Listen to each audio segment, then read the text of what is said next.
প্ৰথম বৰ্ষতে 100% উত্তীৰ্ণৰে উজ্জ্বলিল ST cabin EM senior secondary school. দুগৰাকীয়ে ষ্টাৰ মাৰ্ক আৰু 27 গৰাকীয়ে লাভ কৰিছে প্ৰথম বিভাগ। ফলাফল ঘোষণাৰ পিছতেই ST cabin EM senior secondary স্কুলত উৎসৱ মুখৰ পৰিৱেশ। সদ্যগৃহীত অসম উচ্চতৰ মাধ্যমিক চূড়ান্ত বৰ্ষ পৰীক্ষাত 100% উত্তীৰ্ণৰে উজ্জ্বলি উঠিছে বৰপেটা চহৰৰ ডঙৰকুছিস্থিত ST cabin EM senior secondary school.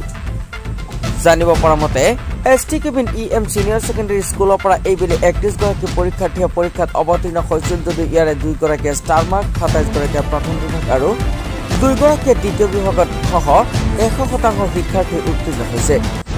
ইয়াৰে ইংৰাজী বিষয়ত 5 গৰাকী, গণিতত 17 গৰাকী, পদাৰ্থ বিজ্ঞানত 22 গৰাকী, ৰসায়ন বিজ্ঞানত 20 গৰাকী, জীৱ বিজ্ঞানত 17 গৰাকী, অল্টাৰনেটিভ ইংৰাজীত 5 গৰাকী আৰু এন্থলজিত 1 গৰাকী সহ মুঠ 87খন ডেটাৰ নম্বৰ পাবলৈ সক্ষম হৈছে। ইপিনে ST cabin EM senior secondary স্কুলৰ পৰা আমান এহছাছে 4টা বিষয়ত ডেটাৰ সহ মুঠ 415 নম্বৰ লাভ কৰি 83% নম্বৰ পাই ST cabin EM senior secondary স্কুলৰ ভিতৰত প্ৰথম স্থান দখল কৰাৰ লগতে কয়াকুছি পৰীক্ষা কেন্দ্ৰৰ ভিতৰত প্ৰথম স্থান দখলেৰে ST cabin EM senior secondary স্কুলৰ সুনাম কঢ়িয়াই আনিবলৈ সক্ষম হৈছে। কয়াকুছিৰ পৰা ইলিয়াছ দনৰ ৰিপৰ্ট, रिपब्लिक न्यूज। हमारा रिजल्ट अच्छा हुआ है।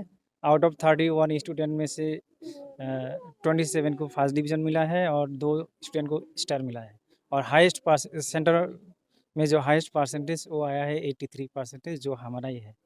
तो और केमिस्ट्री में लेटर मार्क्स आया है 22, फिजिक्स में भी आया है 23 एंड बायोलॉजी में 18, इंग्लिश में 6, पॉलिटी में 5 एंड मैथमेटिक्स में 17।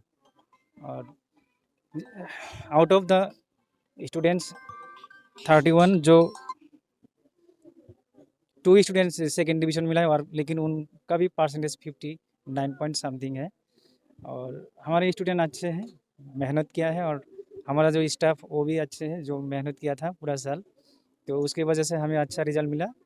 और आई होप कि ये लोग जहाँ भी जाए अच्छे से रहे और अच्छे से पढ़ाई करें।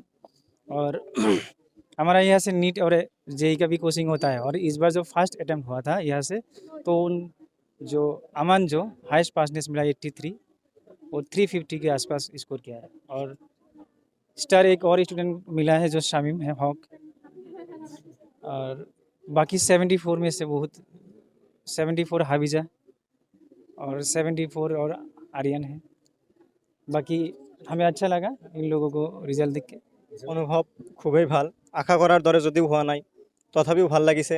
আমাৰ ইয়াৰ টিচাৰবোৰ বহুত ভাল, এক্সপিৰিয়েঞ্চ টিচাৰ হয়। আমাৰ বিশেষকৈ বায়'লজি, ফিজিক্স আৰু কেমেষ্ট্ৰিত বহুত ভালকৈ পঢ়াইছে। এছামিছতো ভাল, কিন্তু 2-1 মাৰ্কৰ কাৰণে বহুতকেইটা ষ্টুডেণ্টে লেটাৰ মাৰ্ক পাবলৈ সক্ষম হোৱা নাই। ভাল লাগিছে আৰু।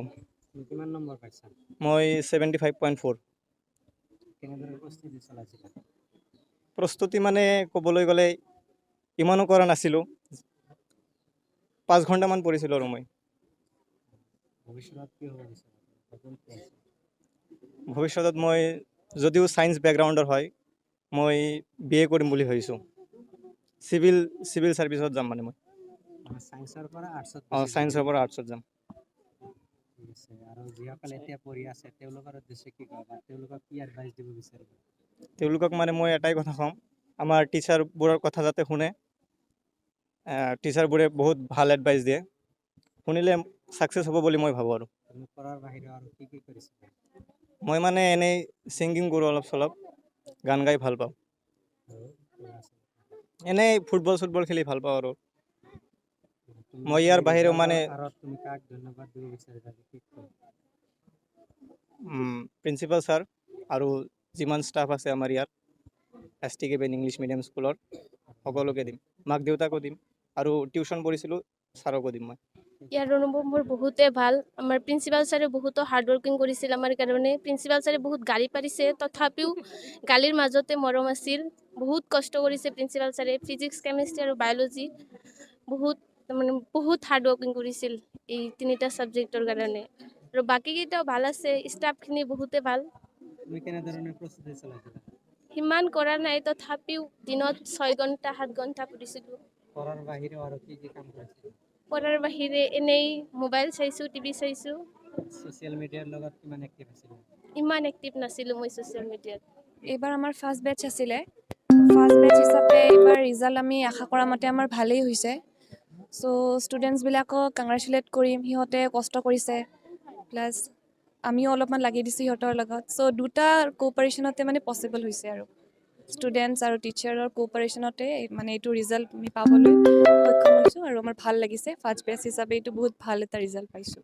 ইন ফিউচাৰত যাতে তেওঁলোকে আৰু ভাল কৰিব পাৰে হা। তাৰ কাৰণে আপোনালোকে কি এডভাইচ কৰিব?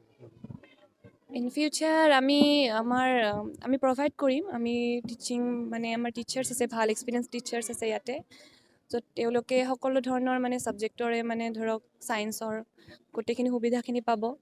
আমাৰ JEE নীটৰ ফাউণ্ডেশ্যন কৰ্চৰ পৰাই পঢ়োৱা হয়।